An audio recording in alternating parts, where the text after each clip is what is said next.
అయోధ్య రామాలయ నిర్మాణం పూర్తయిపోయింది. అయితే మొత్తం కాదు, మ్యాక్సిమం ఒక దశ పూర్తయింది, ఇంకా 2 దశలు జరగాల్సి.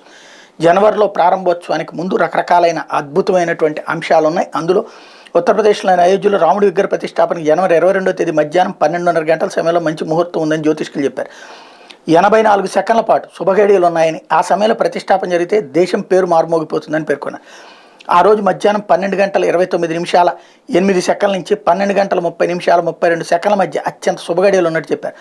వారణాసికి చెందిన సంవేద విద్యాలయ ఆచార్యుడు, జ్యోతిష్యుడు ఆచార్య గణేశ్వర శాస్త్రి ద్రవిడ్ ఈ ముహూర్తం వివరాలను వెల్లడించారు. మేషలగ్నంలో అభిజిత్ ముహూర్తంలో శ్రీరాముడి ప్రాణప్రతిష్ఠ కార్యక్రమం జరగబోతోంది. మధ్యాహ్నం 12:15 గంటల నుంచి 12:45 గంటల మధ్య ప్రధానమంత్రి నరేంద్ర మోడీ చేతుల మీదుగా ఈ కార్యక్రమం జరగనున్నట్టు సంబంధిత వర్గాలు ఇదివరకే చెప్పాయి. ఇదే సందర్భంలో రామ మందిర ప్రారంభోత్సవ నేపథ్యంలో అయోధ్యలోని హోటల్ గదుల రేట్లు భారీగా పెరిగిపోయినాయి. కొన్ని చోట్ల రేట్లు 1,00,000కి చేరినాయి. వారణాసిలో కూడా ఇదే పరిస్థితి నెలకొంది, టూర్ ఆపరేటర్లు చెప్తున్నారు. అట్లాగే అయోధ్య ప్రాణప్రతిష్ఠ కార్యక్రమానికి హాజరు కావాలని మహారాష్ట్రలోని పూణేకి చెందిన కేశవ్ శంకనాథ బృందానికి ఆహ్వానం అందింది.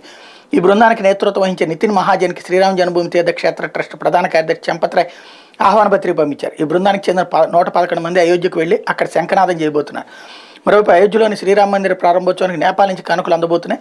నగలు, పట్టు వస్త్రాలు, స్వీట్లతో కూడిన పలు వస్తువులను శ్రీరాముడికి సమర్పించబోతున్నారు. ఇందుకోసం జానకపూర్ధాం, అయోధ్యధాం యాత్రను చేపట్టబోతున్నారు.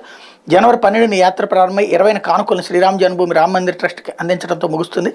గతంలో నేపాల్లోని కలిగందాకి నదీ తీరంలో లభించే సాలగ్రామ శిలలను సేకరించి శ్రీరాముడి విగ్రహాన్ని నిర్మించడానికి అయోధ్యకు పంపించారు కూడా.